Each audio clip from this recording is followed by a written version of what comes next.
The emergency lights flashed red across the Galactic Council chamber. Every seat was filled. Representatives from 40 different species waited in tense silence. This was only the third emergency session in the last 1,000 years. Ambassador Zixter stood at the center platform. His forearms gestured at the holographic display floating above him. The image showed a human spacecraft doing loops around a greeting beacon, leaving trails of colorful smoke behind it. "This," Zixter said, his voice translator making his words sound sharp and cold, "is why we are here today." The other ambassadors leaned forward. Some made sounds of concern. Others simply stared. 3 days ago, a human vessel entered our space. We sent standard greeting protocols. They responded by playing loud music and performing what they call aerobatic maneuvers around our diplomatic beacon. When we asked them to stop, their captain said, and I quote, "Just having some fun." Mate, a ripple of confusion spread through the chamber. The methodical collective's representatives, tall beings made mostly of crystalline structures, shimmered with what might have been disapproval. "Fun," one of them repeated. "Explain this concept." Zixter touched his control pad. New images appeared. Humans jumping from aircraft with fabric attached to their backs. Humans sliding down snowy mountains on flat boards. Humans diving into water from high cliffs. Humans wrestling large predators for no clear reason. For the past century, we have monitored Earth's broadcasts. What we found concerns us greatly. Humans regularly risk death for entertainment. They consume poisonous substances that damage their organs, calling it a good time. They create fictional stories about their own extinction and enjoy watching them. They intentionally frighten themselves. They argue about everything. They laugh at danger. The display changed again. This time, it showed a human standing at the edge of space, about to jump. The subtitle read, "Because it's awesome." "They have a saying," Zixter continued. "YOLO, it means you only live once." They use this phrase to justify doing things that might kill them. The council chamber erupted in discussion. The insectoid Klatchtar clicked their mandibles nervously. The aquatic depth dwellers released bubbles of distress into their environment tanks. "I move that we quarantine Earth immediately," Zixter declared. "Humanity shows clear signs of species-wide instability. They cannot be trusted in civilized space." Before anyone could vote, the doors opened. Captain Sarah Chun walked in, flanked by 2 of her crew members. She wore a blue flight suit with patches covering various spots. One patch showed a skeleton riding a rocket. Another said, "My other ship is also a problem." "Sorry we're late," Chun said, grinning. "We got lost. Your navigation system is really complicated." Zixter's translator struggled with her casual tone. "Captain Chun, you were instructed to wait outside until called." "Yeah, but we got bored. Also, we brought snacks." She held up a bag. "Anyone want chips?" They're barbecue flavored. The silence that followed was absolute. No one had ever brought snacks to a council emergency session. No one had ever admitted to being bored during their own trial. Chun looked around at all the staring faces. "Tough crowd. Okay, so I heard you guys talking about us. Something about being crazy? You jumped from your spacecraft," Zixter said slowly, "for entertainment." "Oh, that. Yeah, that's skydiving."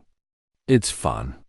"Fun," the methodical collective representative said again. "Your survival instinct should prevent such behavior." Chun shrugged. "Look, I get that it seems weird, but humans need challenge. We need excitement. We've been apex predators on our planet for thousands of years. We invented all our own challenges because nothing else was challenging enough." "That is precisely our concern," Zixter replied. "You seek danger when you should seek safety. You laugh when you should calculate. You try things without knowing if they will work. Well, yeah? How else are you supposed to know if something works?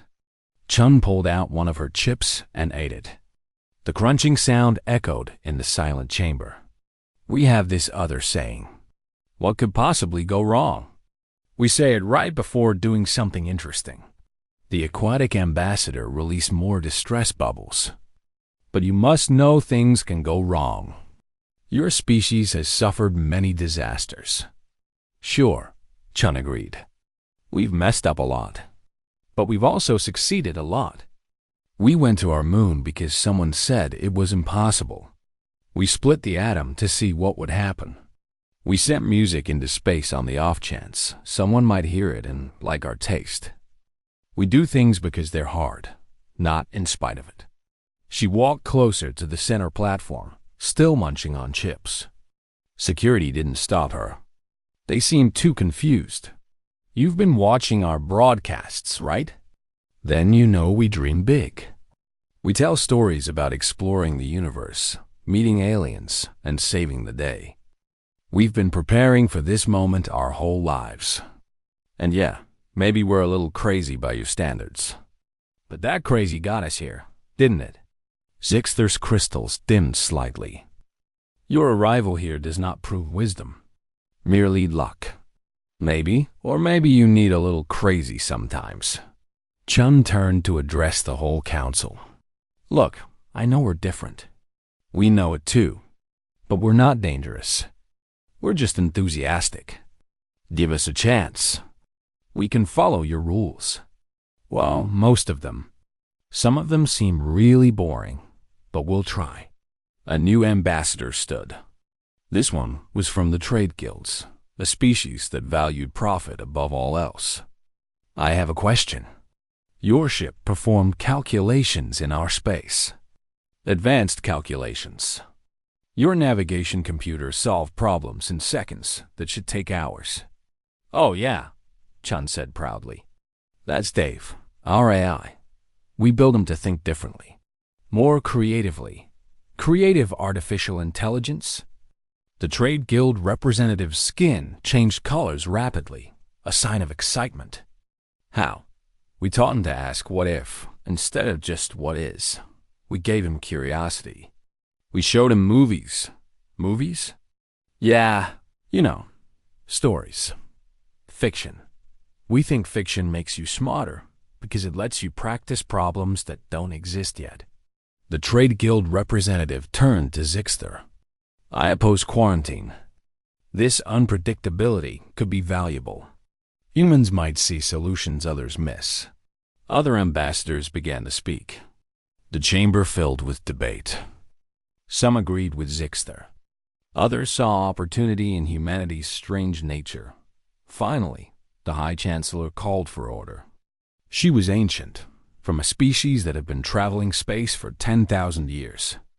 Her voice was tired but kind. Captain Chun, she said, your species is unusual. This troubles some of us. However, diversity has always been the Council's strength. We will grant humanity provisional membership. You will be monitored. You will have restrictions. But you will have a chance to prove yourselves. Chun smiled wide. Thank you. You won't regret this. Probably. Probably? Zixter demanded. I mean, definitely. You definitely won't regret this. Chun winked out as the council session ended. The ambassadors filed out, still discussing the strange new species. None of them noticed the new readings coming from deep space. Sensors at the edge of civilized territory had picked up something moving. Something old. Something that hadn't been seen in 10,000 years. The harvesters were waking up. And they were hungry. The star shuddered. Deep in its core, where pressure and heat turned hydrogen into helium, something changed. Dr. Tanaka's device had done its job perfectly. The carefully calibrated burst of energy disrupted the star's natural fusion cycle. For one moment, the star's output spiked. Not a supernova. Something more precise. A specific wavelength of radiation pulsed out at the exact frequency needed to disrupt quantum entanglement. The Harvester fleet surrounded the star in perfect formation. They had positioned themselves to catch the crazy yaw from all sides. It was a logical response, thought it was also exactly where the humans needed them to be. The pulse hit every Harvester simultaneously. Across thousands of ships, quantum connections shattered. The network that had linked them for 10,000 years broke apart in an instant. The Harvesters stopped. Just stopped. No explosion. No dramatic destruction. They simply became still, floating in space like abandoned toys. Without the network, each machine was just that, a machine. They had no individual intelligence, no backup systems, no independent thought. They were empty shells. The human fleet jumped away in the 10-second window Morrison had given them. They had followed his last order. They had survived, but the crazy even didn't. The remaining fleet regrouped at the edge of the system.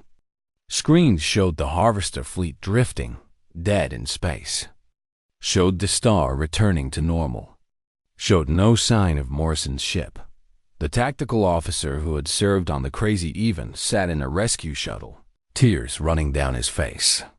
He knew he wouldn't make it. That's why he ordered all non-essential crew to evacuate before the final run. How many stayed with him? Someone asked. 47. They all volunteered. He tried to order them off. They refused. In the council war room, silence fell as the data came in. The Harvesters were disabled. All of them. Every single one. The threat that had hung over the galaxy for 10,000 years was gone. Admiral Keshver stared at the screens. His scales had turned colors that no one had seen before. They did it. They actually did it. The probability was 0.003%, the methodical collective representative said quietly. How did they succeed? Because they tried anyway, the High Chancellor answered. Because humans don't calculate probabilities the same way we do. They see that tiny chance and think good enough. Ambassador Zixter said nothing. He simply watched the data, his crystals dim with thought.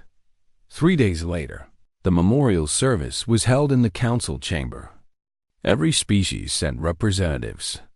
The room was packed with beings who wanted to honor the humans who had saved them all. Captain Sarah Chun stood at the central platform. She wore her dress uniform, but she had added something new. A patch showing the Crazy Even flying into a star. Underneath it said 0.003. Admiral Morrison didn't believe in long speeches. Chun began. Her voice was steady, but her eyes were wet. You used to say that actions matter more than words. So I'll keep this short. She looked around at all the assembled species. You thought we were crazy. You were right. We are. We jump out of perfectly good aircraft. We eat food that burns our mouths. We laugh at danger. We do things because they're hard. We ask, what if, when we should ask why. She paused. Morrison and his crew died because of that craziness. But they also saved you because of it. Because when logic said there was no hope, when the simulation said we would lose, when the probability was basically zero, they said, good enough, and tried anyway. The council chamber was absolutely silent. We lost 247 people in Operation Jackass. Chun continued. Not just on the Crazy Even, on all the ships that bought time. Every single one of them knew the odds. Every single one of them went anyway. Because that's what humans do. We see the impossible and treat it like a challenge. She pulled out a small device and activated it. A hologram appeared. It showed Morrison's last log entry, recorded minutes before the final run. Morrison's face appeared, grinning that dangerous grin. If you're watching this, we succeeded. Or we're about to succeed. Or we failed spectacularly, and someone will have a good story about how stupid we were. Either way, I regret nothing. He leaned back in his chair. I know what the simulation said. 0.003% chance of success. You know what I say to that? Those are rookie numbers. Humans have done impossible things before. We'll do them again. His expression became more serious. To whoever is watching this, remember that numbers don't tell the whole story. Probabilities don't account for courage. Simulations don't measure hope. Logic doesn't understand why someone would sacrifice themselves for strangers. That's the human difference. We don't just calculate. We care. We don't just think. We feel. And sometimes that makes all the difference. Morrison saluted. Admiral James Morrison, signing off. See you in the next life, everyone. Save me a beer. The hologram faded. Chun wiped her eyes. The Council has asked humanity to serve as your emergency response division. The ones who handle impossible situations. The backup plan when logic fails. We accept. She looked directly at Zixter. You were right to be concerned about us. We are crazy. We are reckless. We do stupid things. But we're also the ones who will fly into a star to save strangers. I think that's worth something. Zixter stood slowly. He approached the platform. For a long moment, he just looked at Chun. Then he did something unusual for his species. He placed one of his 4 hands over his central heart. Captain Chen, humanity, I was wrong about you. You are not crazy. Or rather, you are, but it's a beautiful kind of crazy. The kind that saves galaxies. His voice was softer than anyone had heard. Thank you. Thank you for showing us that probability is not destiny. That 0.003% means there's still a chance. The council chamber erupted in applause. 40 species making noise in 40 different ways, but all of them expressing the same thing: gratitude, respect, and wonder. The High Chancellor made it official. Humanity would become the contingency planning division. They would prepare for scenarios too unlikely to worry about. Train for disasters too improbable to prevent. Ask what if when everyone else said impossible. In the weeks that followed, rescue crews found the wreckage of the Crazy Iron. The ship had broken apart in the star's gravity well, but pieces had survived. In the debris, they found a black box. Morrison's final log. Chun listened to it alone in her quarters. Final entry, Morrison's voice said. There was noise in the background. Alarms. The sound of hull plates tearing. The device is working. Harvesters are shutting down. We did it. A pause. More noise. You know, when I was a kid, I wanted to be a hero. Like in the movies. Save the day. Get the girl. Roll credits. Reality isn't like that. Heroes don't always survive. But that's okay. Because being a hero isn't about living. It's about making sure others do. Another pause. The alarms were getting louder. To everyone watching this, be heroes. Not because it's easy. Not because you'll get rewarded. But because someone has to, and it might as well be you. See that impossible thing? That challenge everyone says can't be done. Try anyway.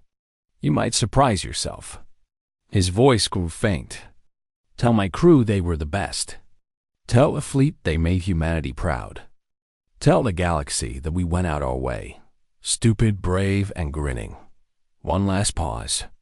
Probability of success. 0.003%. Probability we'd try anyway. 100%. That's the human difference. Never forget that. The recording ended in static. Chun sat in silence for a long time. Then she smiled. It was the same kind of smile Morrison used to have. Dangerous. Wild. Unafraid. She activated her computer and began writing. A manual. The human guide to impossible problems. How to succeed when logic says you'll fail. Chapter 1. When someone tells you the odds. say good enough, and try anyway. Across the galaxy, humanity got to work. They built training facilities for worst-case scenarios. They ran simulations of disasters that would never happen. They asked, what if, about everything. They prepared for the impossible, because that's what humans did. That's what they would always do. Somewhere in deep space, a group of young recruits stood before a memorial. It listed all the names from Operation Jackass. 247 humans who had saved trillions of others. At the top, in bold letters, it read, they were crazy. They were right. They saved us all. Underneath, someone had added an unofficial line. Probability, 0.003%. Attitude, 100%. Results, everything. And at the very bottom, in small letters, a challenge to every person who would come after. What impossible thing will you try today? The recruits saluted and moved on to their training. They had impossible things to learn. Unlikely disasters to prepare for. 0.003% chances to chase. They were human. It's what they did best.